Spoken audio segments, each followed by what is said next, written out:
Hi, it's Dwyer. GamblersAdvisory.com, a free site. BettingAngle.us, a free site. Let's talk boxing. It is the Friday before the Brook Terence Crawford fight. Let's get into it last minute, but first remember, the opinion you should follow should be your own. Just consider this video to be a second opinion from a complete stranger online. Now, let me say this. I believe what the public is overlooking, and it's significant, is the huge advantage, and I mean huge advantage, that Brook is going to have in the first 3 rounds of this fight, right? I believe the bet of the weekend, it has to be part of your betting portfolio, but you need to hedge it, right? Because it's outrageous. Is Brook at plus 850 to win the fight? When I made my earlier video, I expected the plus 850 to disappear. I was not expecting casinos to be so silly that they would leave this on the board, right? This is a shot at paying for Christmas. But understand, he's fighting the best fighter in the sport pound for pound. So you're going to have to hedge the play, right, with Crawford, either by KO or later in the fight, right? Let's talk about why an 850 underdog is going to have a huge advantage, and I mean huge advantage, in the early part of the fight, the first 3 rounds, and it comes down to styles. First off, Brook isn't even a welterweight. Has anyone figured out that Brook has not fought at welterweight for years? Right? For years. Understand, Brook's 2 biggest fights were against bigger men than Terence Crawford. Right? Guys who have to squeeze themselves into the weight class. Errol Spence and Gennady Golovkin. He fought Golovkin at 160 pounds. Terence Crawford hasn't fought anybody as big as Golovkin, right? An argument can be made that of all the guys these 2 men have fought, those were the 2 toughest opponents, right? Crawford might not have fought anyone as good as Errol Spence or Golovkin. Now, understand, Brook himself is bigger than 147, right? I know he was welterweight champ years ago. That was years ago. He's big.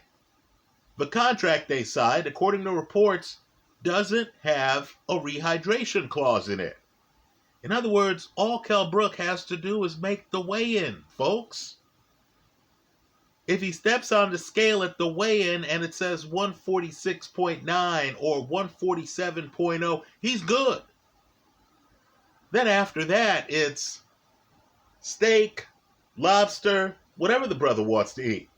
He's going to enter the ring weighing in the 160s. He's physically the bigger man than Crawford, who, of course, was the belt holder at 140. Right? Let's think this through. More importantly, let's get controversial. Brook is the better athlete than Terence Crawford. Folks, Brook is known for hand speed. Not only is he bigger than Crawford, he has the hand speed advantage on Crawford. Right? Let's talk about the 2 fights he lost. Let's remember both of them. Folks, he's beating Errol Spence after 3 rounds. He's up on Errol Spence. Errol Spence can't handle his hand speed. Folks, he's beating Golovkin early. He's the one who exceeded expectations. He's the one off to the fast start. What he's going to have to do against a smaller Terence Crawford, if you, like me, have a taste of the plus 850, what you want to see is not some strategic fight. You want to see Kell Brook come out and impose himself, literally impose himself on Terrence Crawford. Right? This is the relief pitcher, the fastball pitcher who comes in and is not playing games, throwing stuff other than heat. That's what Kell Brook has to do. He has to leverage his advantages. So that's size, that's hand speed. He's in against a master technician. Figure out the pattern of Terrence Crawford fights. By the way, they're the same pattern as the pattern of Usyk fights, as the pattern of Tyson Fury fights. All three guys, by the way, all three guys are ambidextrous. Right? All three. Right? It's the same pattern as Bill Belichick's New England Patriots. Terrence Crawford almost always, not always, but almost always, starts slow. Right? I believe technician guys like Terrence Crawford, like Juan Manuel Marquez, another guy, like Bernard Hopkins, another guy, right? What they do is they show up, they've studied the film, they know you. But this isn't team sports. They haven't fought you before, unless, of course, there's a sparring relationship. I have no evidence that these guys have sparred before. This is not the Joe Joyce, Daniel Dubois fight. Right? So they don't know you. But they think they figured you out on film. So they show up with, let's say, 3 different strategies. It's not really a plan A, plan B, plan C. Right? Because that implies that plan A is superior to plan B. It's superior to plan C. Now, what I believe Terrence Crawford does is he shows up, and just like Bill Belichick, it's like, let me see who this guy is. If he fights this way, I'm going to go with, we'll call it plan X. If he fights this way, I'm going to go with plan Y.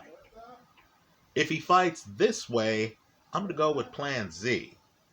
It's not that plan Z is inferior to plan X. It's just that they're going to take whatever you give them. So Terrence Crawford fights are the opposite of Kell Brook fights. While Kell Brook can jump out to a lead on Errol Spence, on Golovkin, right? While he's flashing hand speed, while you see, hey, he has the better legs. He has the better hand speed than a Golovkin, right? Unfortunately, that's the ceiling. The Kell Brook you see at the end of the 3rd round is as good as it gets. By contrast, the Terrence Crawford that you see at the end of the 3rd round is just getting started. By the end of the 3rd round, Crawford knows, okay, this guy's fighting this way. So the plan to beat him is plan Y. Then Crawford starts leveraging it. By the time you get to the second half of the fight, it's around round 7 or 8. You notice Crawford has the advantage. Right? Well, here's the thing. Crawford has been in fights where his opponent is just much faster than him. That Yorkis Gamboa fight. Right? Crawford, who has the mental edge. I know it's a dicey area, talking about one fighter having a mental edge on another. I'm not saying anyone's a dummy here. But what I am saying is Crawford, like Floyd Mayweather, right? Those two fighters are very much alike, right? Has a mental edge. So Floyd, for example, fighting Zab Judah, who he had a mental edge on, didn't have Judah's hand speed. Right? Couldn't match Judah on the hand speed. Judah comes out, starts fast. But, like Crawford in this fight, Floyd is processing. Floyd even gets dropped in the 3rd round. His glove touches the canvas. But Floyd the whole time, and it was Floyd's edge. right? Floyd was a better athlete than Terrence Crawford, but I'll say this, Floyd's real edge, the real Mayweather, was the guy who was in there processing, right? He noticed Zab Judah's tendencies. You know what happens next. By the 7th or 8th round of that fight, you started thinking to yourself, okay, Floyd's made up the slow start, and now he's in control. Right, so Crawford, the first 3 rounds, is going to be there, processing, trying to figure out what Kell Brook is doing. Right? The angles that are appearing before him. Crawford isn't necessarily going to take advantage of those angles. He's going to look at the angles and it's going to register. Right hand is open after he does this. Right? Jab bothers him. Crawford's going to figure out how to neutralize the speed. At times, Crawford is going to pivot and move away from Kell Brook. But understand, as he does that, he's still processing. He'll move away, waiting to see Kell Brook's next move, how Brook deals with the increased distance. You're fighting a computer in there. So understand what a fastball pitcher has to do when he's up against Barry Bonds. Right? A fastball pitcher has to bring his A game. He has to say, okay, look, I can't have Bonds figure out the release point on my fastball. I can't have Bonds figure out my windup and when I'm going to pitch. So what I have to do is throw my best stuff early while I have the advantage. So this fight is really a tale of 2 fights. It's the first 3 rounds, and at the end of the 3rd round, and I mean this, at the end of the 3rd round, Kell Brook is going to have landed serious shots. And I mean serious shots on Terrence Crawford to have a chance. Right? Don't go by Crawford's facial expressions, because Crawford always looks like he just woke up. Right? Don't go by Crawford's body language. Folks, this is one of the sport's premier poker players. You get the feeling if you had a gun and you shot Terrence Crawford, his facial expression would not change. Right? Don't go by Crawford's body language. What you want to go by are the punches landed by Kell Brook. If you see Kell Brook coming in and pop, landing big shots, I know we like to believe guys have great chins. Maybe Crawford takes it and doesn't blink an eye and stuff like that. Kell Brook needs to unload the gun early. Right? Think Pacquiao. Marquez. The first fight. Marquez, like Crawford, supercomputer. So Marquez is in against a left-hand dominant opponent. He hasn't quite figured out the angles. Pacquiao is hard to read because he's bouncing around, just like Kell Brook does, by the way. Bounces around between punches, right? You don't quite know how to read that hand speed. Understand, hand speed can trump the best laid plans because you don't have enough time to process. So when Kell Brook doesn't have enough time to process, right? When Crawford doesn't have enough time to process, just like Pacquiao did to Marquez, knocking him down several times in the first round of their first fight, Kell Brook needs to inflict a whooping on Terrence Crawford early, right? There can be no waiting out rounds. There can be no rounds where the two guys are looking at each other and they're just smiling and they're feeling each other out. No feeling out rounds. If you're the guy with the size and hand speed advantage, you have to jump on the guy. Another fight to look at. Lennox Lewis against Andrew Galata, who had, let's be real, beaten Riddick Bowe twice, but of course got disqualified for low blows. Right? Lewis figured out, I have the hand speed advantage. I'm faster than this guy.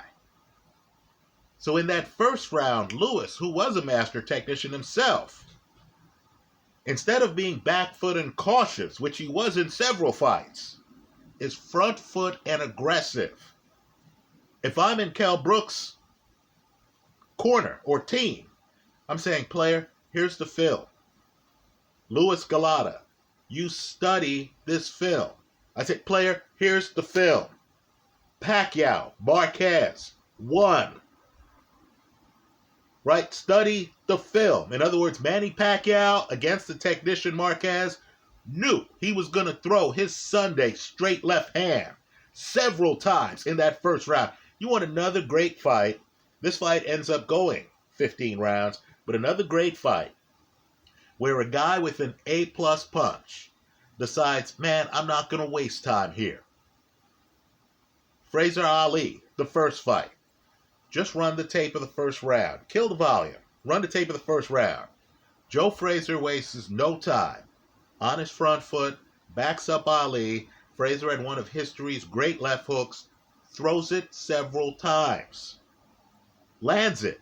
Ali, of course, nods to the crowd as if to say, that's not enough, right? Joe doesn't care what Ali's doing. Joe continues throwing it. So Kell Brook needs to figure out his best punch. He needs to figure out his size advantage. He should already know he has the speed advantage. He's fighting, in my eyes, the best fighter pound for pound, right? In fairness, too. Usyk and Fury, or Fury and Usyk. Those guys are heavyweights. Pound for pound is really intended for other weight classes. Right? Just understand, Kell Brook is fighting the best fighter, in my opinion, pound for pound. I know other guys are serious contenders for that title. I know many people consider Canelo pound for pound. My choice is Terence Crawford. Right? Let me just say this. Crawford's a slow starter. You got to jump on him. If Crawford finishes the third round without getting hit with any hard shots, without having an injury, right? Again, don't read his body language. You look for yourself. You need to see Kell Brook come forward and rough him up. If Kell Brook doesn't do that by the end of the third round, in my opinion, this fight is over. Right? The reason why the plus 850 is tempting is Crawford is not the athlete Kell Brook is. Brook is a fast starter. I believe at 34, knowing that he's going to have stamina problems late in the fight, knowing that if he beats Crawford right now, he's looking at 2 years of huge profits, 2 years of relevance among the boxing cognoscente. Right? If Crawford comes out and understands, I need to start this fight just like I started the Errol Spence or the Golovkin fight, and if he can hurt Terence Crawford in those first 3 rounds, my goodness, you could get an upset here. Right? Brook shouldn't even be thinking about a decision. If I'm Brook, I wouldn't even be worried about stamina. Right? You're fighting a computer, folks. You're fighting a master technician who literally has everything mapped out, but who has to get by the part of the fight where the other guy has the physical superiority. Crawford has made a career of getting by the turbulent part of fights against Benavidez. Right? Revisit that fight. Against Amir Khan. Revisit that fight. Another guy who had a hand speed advantage on him. Just couldn't impose himself on Terence Crawford. Right? The Yorkis-Gamboa fight. Crawford is able to protect himself early. Once he cracks your code, It's over. Right? It's over. If I'm Cal Brook, I cannot be bashful here. Clinches are not my friend early. Right? I'm bigger. I'm faster. I move better.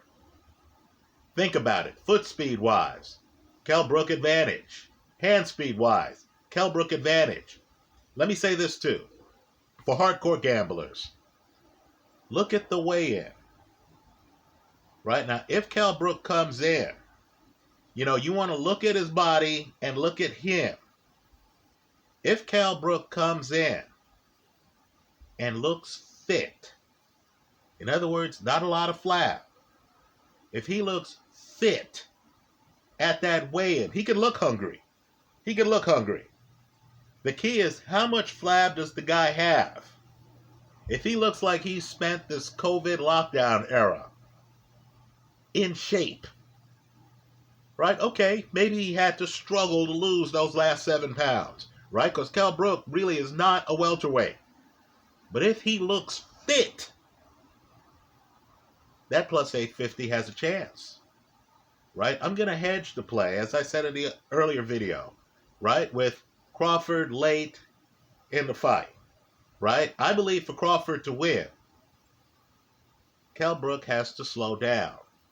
At 34, Cal Brook likely is going to start to slow down after the first 3 rounds, right? Then he's going to be finding a guy who's surgical.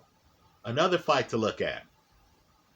Usyk against Tony Bellew, right? Bellew looks good early. The fight's in Bellew's backyard, right? Bellew looks great early. Then suddenly you notice Usyk starts to look good because Usyk's read Bellew, right? The computer program has monitored Bellew, has mapped him. So then, of course, you notice Usyk starts landing flush shots. Errol Spence, as his fight with Cal Brook progressed, started landing flush. Right? Golovkin, as that fight progressed, started landing flush in both fights. Cal Brook had eye socket problems. In other words, shots were landing on his head. We've seen fights, right? Go back to Prime Ali fights, where the guy hasn't even been hit in the head. Right? A guy might be getting battered elsewhere, might be taking body shots, but the head's on a swivel. You can't even find his head. Cal Brook, after a few rounds, guys with punches who you didn't want hitting you in the head were able to hit you in the head and around the eye area. Right? Just understand, I believe Crawford will own the last 75% of this fight, unless he's badly hurt in the first 3 rounds. Right? Brook has to put in work early. I believe Brook knows this. Right? If Brook comes out and Crawford is overwhelmed, if you're an NFL fan, think Saints Tampa Bay recently, involving a former Bill Belichick quarterback who's a slow starter. Right? Brook has to impose himself. If he does early, and this has a Pacquiao, Marquez feel to it, if you see Crawford's head snapping back and suddenly Crawford's in trouble and stuff like that, that plus 850 has a chance. But if you're on live betting and the first 3 rounds go by without incident, and you look at Terence Crawford, who's prepared to fight for 12 rounds, right, who wilts opponents in the second half of fights, just like Lomachenko, right, wilts opponents. If Terence Crawford, in your eyes, is still 95 to 100%, then on live betting, at that point, you need to just start taking Crawford. That's how I see it. Let me hear from you. I think if Crawford isn't hurt in the first 3 rounds, I think it's a bad situation for Cal Brook. But because the world doesn't seem to appreciate that Kell Brook will have a decided advantage in the first 3 rounds, nor does the world seem to realize that Kell Brook physically is much bigger than Terrence Crawford. Maybe not in height and stuff, but in walking around weight. I think you have an opportunity here. I like Kell Brook with the plus 850. I'm going to hedge the play with Crawford in the remainder of the fight. Right? You could pick Crawford to win after the 5th round, etc. That's how I see it. Let me hear from you. I hope you leave your comments in the comment section of this video. Thanks for stopping by.